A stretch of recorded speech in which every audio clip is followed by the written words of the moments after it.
Have you ever seen someone you love turn into something inhuman?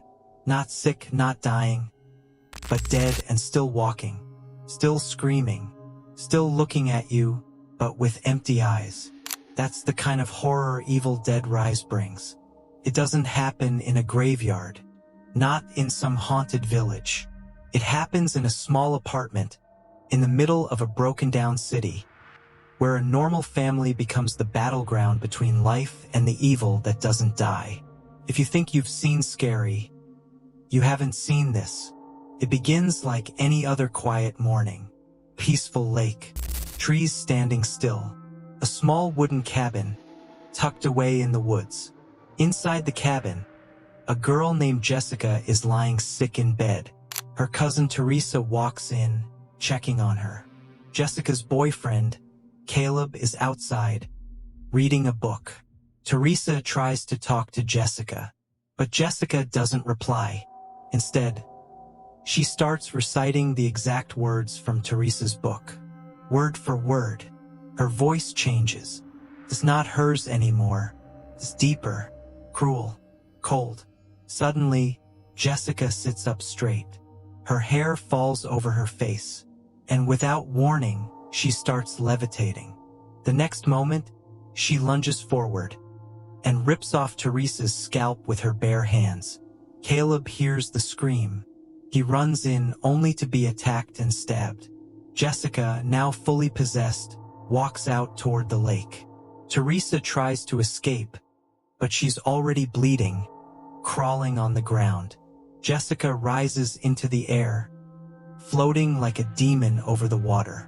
And as the camera zooms out, we see her, hovering like death itself. The sky turns dark, wind howls, and in blood-red letters, across the screen appears, Evil Dead Rise. Far away from that quiet cabin, in a broken-down apartment building in Los Angeles, we meet Ellie, a single mother, a tattoo artist, and the heart of her small family. She's tough, tired, and real. Ellie has 3 kids. Danny, her teenage son, into music and DJing. Bridget, the responsible elder daughter who tries to hold things together. And Cassie, the youngest, just a little girl with wild imagination and a heart full of love. Their apartment is small, cracks in the walls, paint peeling, no father in the picture, but still this is home. Their messy, noisy, loving home. And today something changes. Ellie's sister Beth suddenly arrives, tired, emotional, and confused. She's been on the road working as a guitar tech, but now she's here with a secret. Beth is pregnant. She hasn't told anyone yet. The reunion isn't exactly warm. There's love, but also tension, old wounds, past fights. Still, the 2 sisters try to reconnect, while the kids run around, teasing, laughing, unaware of the evil coming for them. Then, it happens. A powerful earthquake shakes the entire building. Cracks open up in the parking basement. And down there, hidden beneath the surface, Danny finds something buried in the dark. A strange box.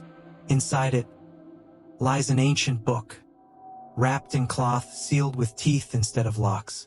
Beside it, a few old vinyl records. Danny, curious and fearless, brings the book and records upstairs, thinking it's all just some old junk. But what he doesn't know is that he's just brought the Necronomicon into his home. Night falls over the city. Ellie is doing laundry. Beth is resting in the room, and the kids are curious upstairs, especially Danny, who still can't stop thinking about the strange book he found in the basement. He opens the cloth, and the book inside is unlike anything he's ever seen. The Necronomicon. Its pages are thick, yellow, and made of skin. It doesn't have a normal lock. Instead, it has sharp, bone-like teeth that clamp it shut. But when Danny accidentally cuts his finger, a drop of his blood falls on the book, and the teeth begin to open. Bridget tries to stop him. She feels something isn't right. But Danny, excited and curious, plays the vinyl records that came with the book. As the needle hits the disc, an old, scratchy voice begins to speak. This is the third volume of the Naturam Demontu. It's the voice of a priest. Years ago, he was trying to translate the book. The voice continues, reading from the ancient text. Bridget begs Danny to stop the record, but it's too late. As the priest chants the words, even though no one understands them, something answers back. From the shadows, from under the floorboards, from the walls, something wakes up. Down in the building's old elevator, Ellie is just finishing her laundry. Suddenly, the lights flicker. A strange wind rushes through the closed doors. She looks around, confused. Then the elevator slams shut. The wires above start snapping, pulling her up and down like a puppet. She screams, but no one hears. And then, it enters her. That evil force, now free, slams into her like a storm. Her body twists, bones crack, eyes roll back. She's lifted, slammed, pulled again. And then, silence. The elevator doors open again.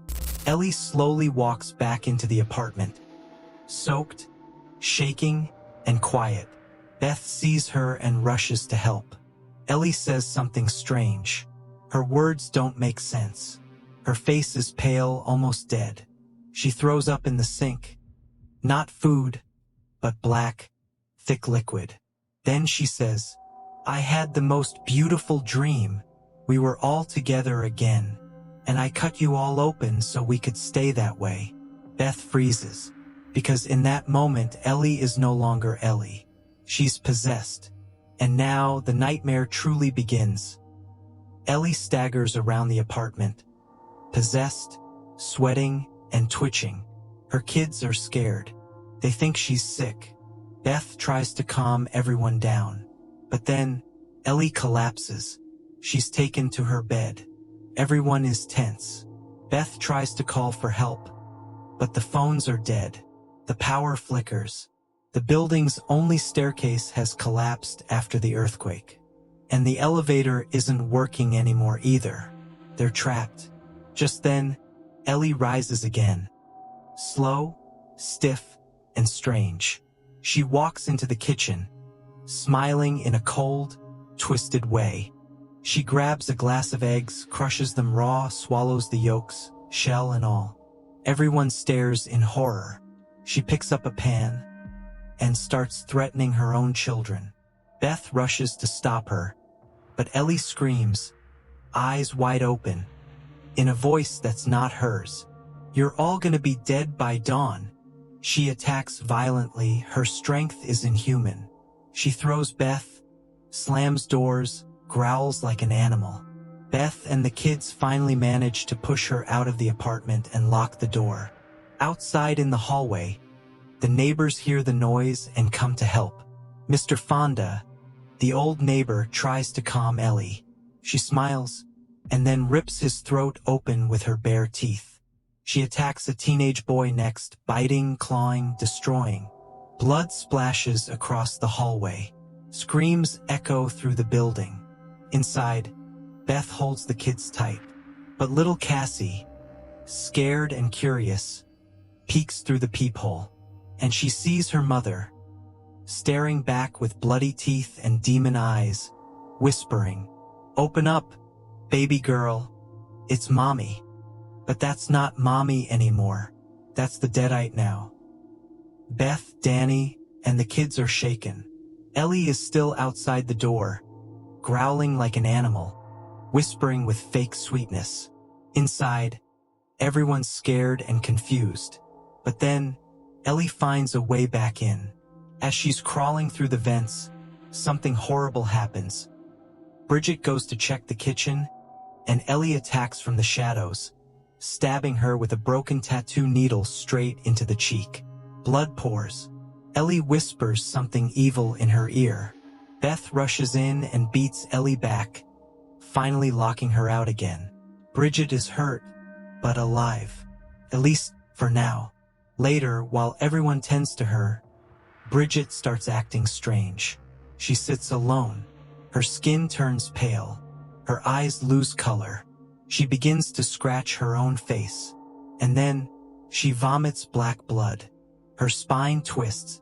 She rises, floating in the air, and screams, "I don't want to be like her."